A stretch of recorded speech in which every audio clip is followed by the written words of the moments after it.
Hi everyone, I'm Jim Shore. Welcome to my South Carolina home. You know, I'll be going to Disney World pretty soon to do one of the signings that I normally do every year.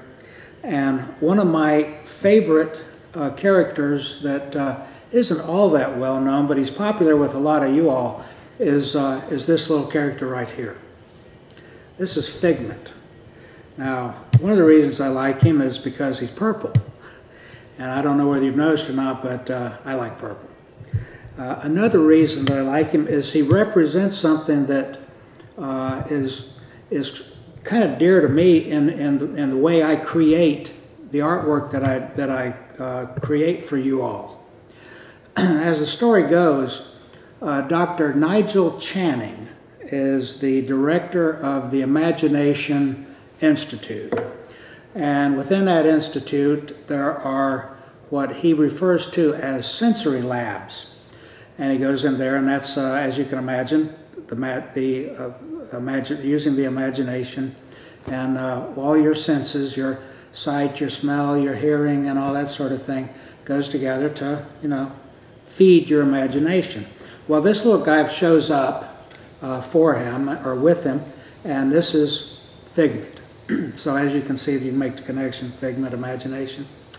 Well, the thing that I liked about it, I guess, or I was drawn to it by, is the fact that the description of his institute and the laboratory could almost be a description of my studio. You know, of the many, thousands actually of pieces that I've created for you all, and you know them, they go from Santas to lighthouses and witches and angels and princesses and just all kinds of stuff. You have to ask, where'd they come from?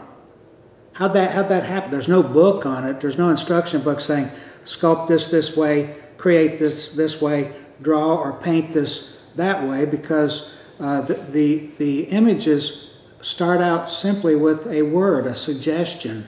And the rest of it is left up to what? My imagination. And so I sort of mentally go into this place similar to Dr. Channing's laboratories.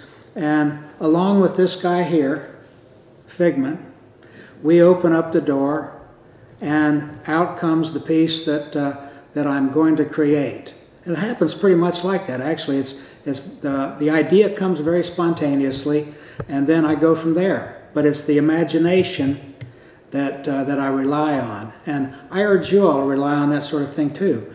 Along with this little guy here, figment of your imagination. You know, the imagination, you can go anywhere, you can do anything, you can be anything you want. And you can conjure up ideas that are sometimes astonishing. So use your imagination, and I don't care how old you are or how young you are. It'll enhance your life. And take a look at this little guy right here. You'll see him at Disney, and you'll see him at the parks, and he's a character that I think everybody ought to become a little more familiar with. So use your imagination. It'll make it for a happier life. Bye-bye now.